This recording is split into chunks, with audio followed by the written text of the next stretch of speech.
एक बार मीरपुर नाम के एक गांव में रमेश अपनी बेटी के साथ रहता था। वह बहुत गरीब था। वह मोची का काम करके जैसे तैसे गुजारा कर रहा था। एक दिन बहुत बारिश हो रही थी। रास्ते में पैर फिसलने के कारण वह गिर गया और उसका एक पैर टूट गया। घर आकर, बेटी मीना, कहाँ हो तुम? मेरी मदद करो।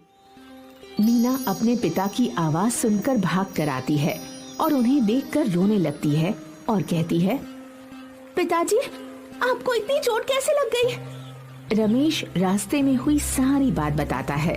उसे सुनकर मीना सोचती है, अब घर कैसे चलेगा? घर में बहुत थोड़ा सा ही सामान है और इतनी बारिश हो रही है, कोई काम ढूंढने भी नहीं जा सकती। रमेश के घर से थोड़ी दूरी पर गांव के मुखिया रामलाल का घर था। वह बहुत अमीर आदमी था। उसका एक बेटा भी था जिसका नाम गोपाल था। गोपाल बहुत घमंडी लड़का था। कुछ दिन पहले ही मीना ने अपने पिताजी को रामलाल से बात करते सुना था कि उन्हें किसी काम करने वाली की जरूरत है। मीना रामलाल के यहाँ जाके, काका, तुम्हारे घर काम वाली की जरूरत थी ना? हाँ थी, तो पर तुम क्यों पूछ रहे हो? काका, मुझे ये काम की बहुत जरूरत है।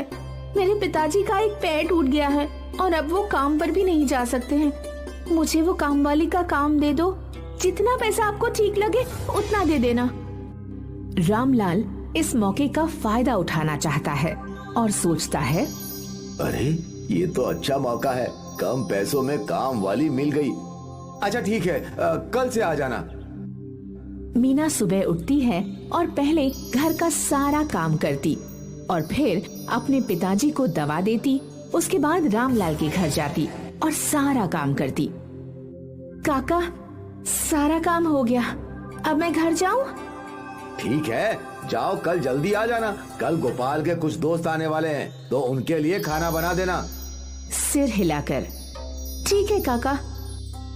मीना घर जाती है तो देखती है कि घर में कुछ बचा नहीं है पकाने को और सोचती है, क्या बनाऊं और पिताजी को क्या दूं? मुझे भी बहुत भूख लगी है और कुछ खाने को भी नहीं है। तभी उसकी नजर रोटी के डिब्बे पर पड़ती है। उसमें 2 रोटियां होती हैं। मीना पिताजी को वो 2 रोटी और नमक दे देती है और खुद पानी पीकर पेट भर लेती है। रोटी देखकर, बेटी मीना, तूने कुछ खाया कि नहीं? हाँ पिताजी, मैंने काका के घर पर खा लिया था। ऐसा कहकर मीना भूख से रोती हुई सो गई। सुबह उठकर रोज की तरह घर का काम किया और जल्दी से रामलाल के घर गई और अलग अलग प्रकार के व्यंजन बनाए। तभी गोपाल वहाँ आता है और कहता है, अरे ओ मीना, खाना बन गया क्या? जी, खाना बन गया। इतने में गोपाल के दोस्त आ जाते हैं और गोपाल उनके साथ बहुत मस्ती करता है और थोड़ी देर बाद सबको भूख लगती है तो गोपाल मीना को आवाज लगाता है, अरे मीना, खाना लगा दे सबके लिए। जी, अभी लगाती हूँ। ऐसा कहकर मीना तुरंत खाना लगाती है। गोपाल और उसके दोस्त खाना खा लेते हैं। उसके बाद गोपाल मीना को आवाज लगाता है, ये सब ले जा यहाँ से, जो बचा है उसे कुत्ते को दे देना। साहब, एक बात कहूँ, आप सबने कितना सारा खाना बर्बाद कर दिया है। हमें जितनी भूख हो उतना ही खाना प्लेट में लेना चाहिए। खाना बहुत कीमती होता है, हमें इसे ऐसे बर्बाद नहीं करना चाहिए। यह सुनकर गोपाल को बहुत गुस्सा आता है और वो बोलता है, ये सब मेरा है, मुझे कितना खाना है और कितना प्लेट में छोड़ना है ये सब मेरी मर्जी है, समझी? तुझे तो मैं बताता हूँ, पिताजी को आने दे।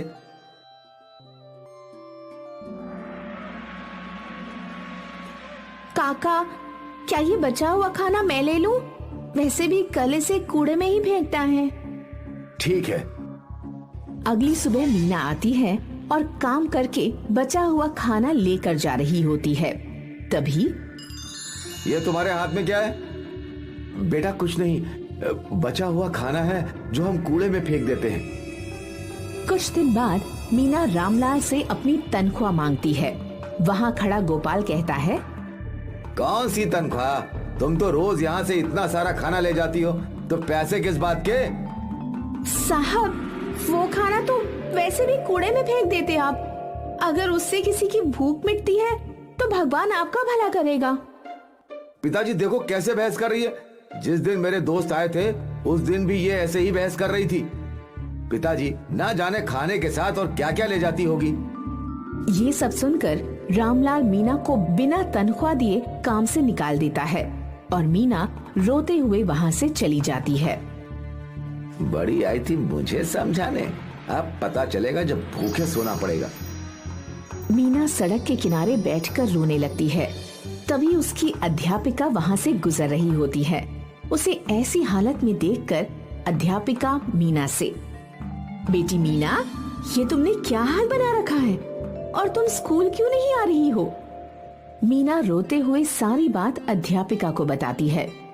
मीना पढ़ने में बहुत अच्छी थी, इसलिए अध्यापिका उसे कहती है, तुम मेरे साथ स्कूल चलो, तुम मेरे घर में काम कर लेना और मैं तुम्हारा एडमिशन सरकारी स्कूल में करवा देती हूँ। वहाँ तुम मुफ्त में शिक्षा ले सकती हो। ये सुनकर मीना बहुत खुश होती है, क्योंकि अब वो अपनी शिक्षा के साथ साथ अपनी भूख को भी काम करके शांत कर सकती है। इधर रामलाल अपने काम में बेईमानी करते हुए पकड़ा जाता है। उसे पुलिस पकड़ कर ले जाती है। पुलिस उसकी सारी जमीन और घर अपने कब्जे में कर लेती है। अब गोपाल बिल्कुल अकेला हो जाता है। उसके पास कुछ खाने को नहीं होता। उसे बहुत भूख लगी होती है। वह पड़ोसी के पास जाकर, मुझे बहुत भूख लगी है, अगर कुछ खाने को है तो दे दे। कोई उसे खाने को नहीं देता और उसे भगा देते हैं। वहीं से गुजर रही मीना ये सब देखती है और गोपाल को अपने साथ ले जाती है और उसके घर जो रूखा सूखा होता है वो गोपाल को खाने को देती है। भूखा गोपाल जल्दी जल्दी सब खा लेता है। मैंने तुम्हारे साथ इतना गलत किया, फिर भी तुम मुझे अपने साथ अपने घर लाई और खाना भी खिलाया। मुझे माफ कर दो मीना। मैंने तुम्हें माफ किया। मैंने तुम्हें खाना इसलिए खिलाया क्योंकि मैं जानती हूँ कि भूख क्या होती है। अमीर हो या गरीब, सबकी भूख एक जैसी ही होती है। ये सुनकर गोपाल दोबारा माफी मांगता है और उस दिन के बाद से गोपाल मीना को अपनी बहन बना लेता है और वो खुशी खुशी रहने लगते हैं।